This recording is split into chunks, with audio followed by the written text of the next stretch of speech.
Hello, everybody.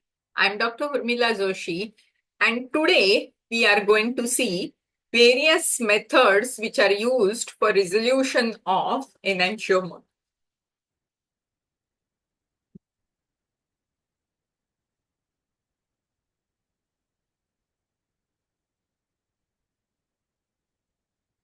So, let us try to understand the resolution of racemic mixtures. If you have any difficulty in this lecture, please feel free to mail to me on this mail ID and I will respond. So, the first question that we have to ask ourselves is why resolve a racemic mixture? A racemic mixture, just a recap, is a mixture of two enantiomers. Okay. Now, why resolve a racemic mixture? There are differences in the bioactivity of two enantiomers. These differences can be with respect to therapeutic effect or with respect to toxicity. Let us take some examples. Epinephrine is a drug where only R enantiomer is active. Whereas naproxen is one more drug where only S enantiomer or S isomer is more active, much more active than the R isomer. So, in such cases, we need to separate the enantiomers for increasing the bioactivity. Sometimes enantiomers have different toxicity. For example, in case of ketamine, the R enantiomer is toxic, whereas S enantiomer is bioactive. So R enantiomer needs to be separated and discarded. In case of the famous thalidomide, the R enantiomer is active and the S enantiomer is teratogenic. And therefore, such enantiomeric separations or separations of the racemic mixtures are necessary. Now, let us see how to separate a racemic mixture or methods of resolution of racemic mixture. There are different methods for resolution of racemic mixtures, and these methods have been classified mainly into 5 different categories. First one, mechanical separation. Second one, biochemical separation. Kinetic method, diastereomeric separation, and chromatographic method. So let us see each of this. Mechanical separation first. The credit of first mechanical separation goes to Louis Pasteur. We know him as a microbiologist, but he was essentially an organic chemist.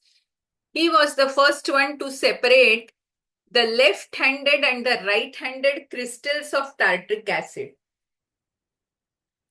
He looked under the microscope and separated the right-handed and the left-handed crystals.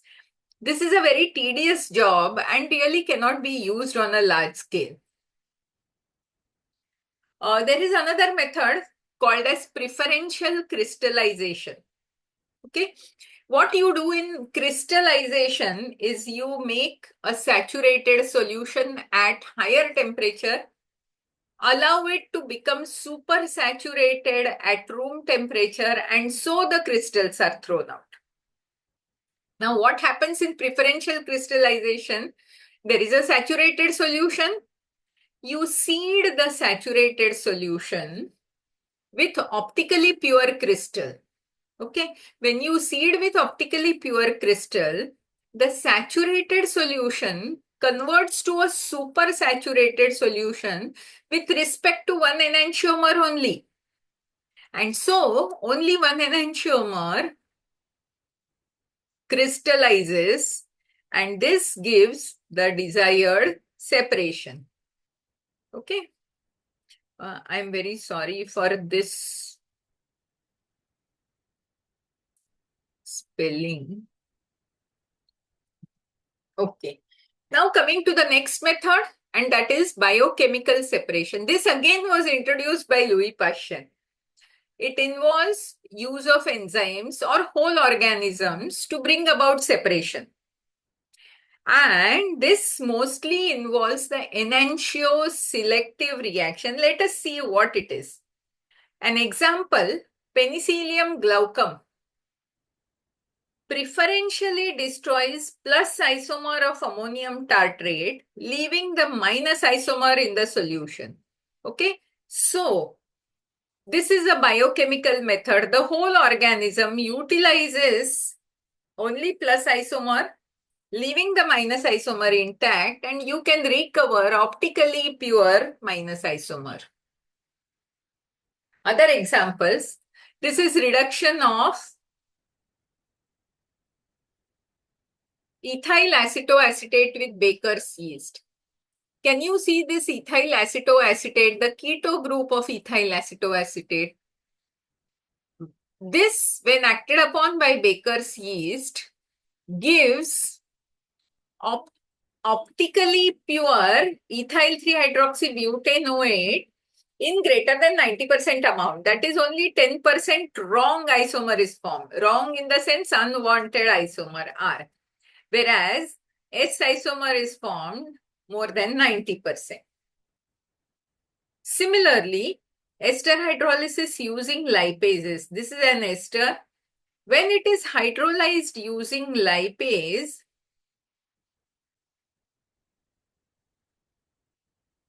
the enantiomerically pure compounds are formed.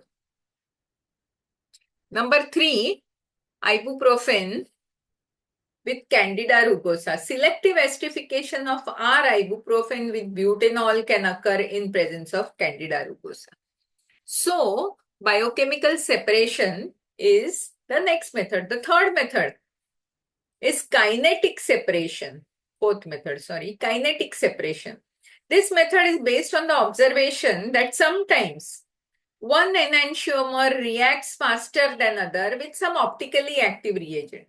Just have a look. This is menthol. And menthol reacts with plus mandelic acid faster than with minus mandelic acid. So when menthol reacts with plus mandelic acid, an ester is formed. The ester contains selectively plus mandelic acid. Minus mandelic acid is left free. Now, when this ester is saponified, you get optically pure plus mandelic acid. Then comes distereomeric separation. Look at this. This is an acid, okay? 2-hydroxypropanoic acid or lactic acids. This, when it is treated with an optically pure base, brucine is an optically pure base, only S-brucine has been taken over here. So when the acid is treated with S-brucine, a distereomeric product is formed. The first of the distereomer contains R acid and S-brucine. Second contains S acid and S-brucine. Okay, so these two form a mixture of distereomers. When the distereomers are formed, they have different physical and chemical properties. We have seen that. And so selective crystallization of one distereomer is possible. Another example, this is pair of enantiomer. This is a base. For separating the base, optically pure acid is used. When optically pure acid is used, a pair of distereomers are formed. Okay, and these distereomers are then separated using selective crystallization. Usually, resolution of chiral acids is done through formation of distereomeric salts with chiral bases. The most frequently used chiral bases are brucine, strychnine, and quinine. They are readily available. They are naturally occurring chiral bases, so their enantiomeric purity is very high. Simple amines of synthetic origin, such as 2-amino-1-butanol, amphetamine, or 1-phenylethanamine can also be used. But like brucine, strychnine, and quinine are available in optically pure form, these are not available in optically pure form, so they must be resolved first. Similarly, chiral bases are separated using pure, enantiomerically pure chiral acids, such as tartaric acid, malic acid, mandelic acid, or camphor sulfonic acid. Usually, the choice of acid will depend upon ease of separation of distereomeric salt and on the availability of the acid for the resolution involved, availability of optically pure acid.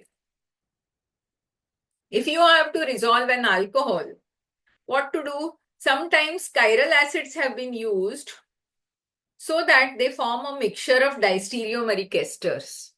But this is not of much use because distereomeric esters are most of the times liquid. So their separation using fractional crystallization becomes difficult. Now, taking view of this, there are the chromatographic separation is the latest method available. This is a technique of separation of enantiomers using chromatography. Now, how can this be done? You use a chiral stationary phase. When you use a chiral stationary phase, the interaction of two different enantiomers with the chiral stationary phase is different. As a result, one enantiomer is retained more on the column, the other enantiomer passes through the column more quickly. So the two enantiomers come out of the column at different times. Okay, what is the chiral stationary phase that can be used? There are some proteins, cyclodextrins, macrocyclic glycopeptides, and chiral polymers. If you feel macrocyclic glycopeptide is a difficult term to remember, you can just remember chiral polymers, proteins, and cyclodextrins. Just have a look of the chromatographic separation results. This is S-fluoxetine, this is R-fluoxetine, an antidepressant compound.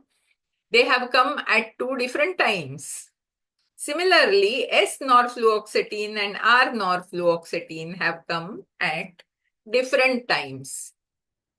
Here I have mentioned this word sometimes, enantiomeric purity. As a last part of this lecture, just try to understand what is enantiomeric purity. You determine purity of any compound by an assay. Assay analyzes amount of compound present. What is being done in enantiomeric purity? How much of the pure enantiomer is present is being assessed in determining enantiomeric purity. Because when we are resolving racemic mixture, we need to know the efficiency of resolution, and this can be decided by knowing the enantiomeric purity. There are three different methods for determining enantiomeric purity. First is optical rotation. What you do, you take the separated resolved enantiomer and measure its optical rotation and compare it with the reference standard, that is pure enantiomer that is there with you. Using this comparison, you can calculate the enantiomeric excess. This is a term, be familiar with this term. Then there is NMR spectroscopy and there is chiral chromatography again, which can be used for analysis. So, with this, we are ending today's lecture on resolution of racemic mixtures.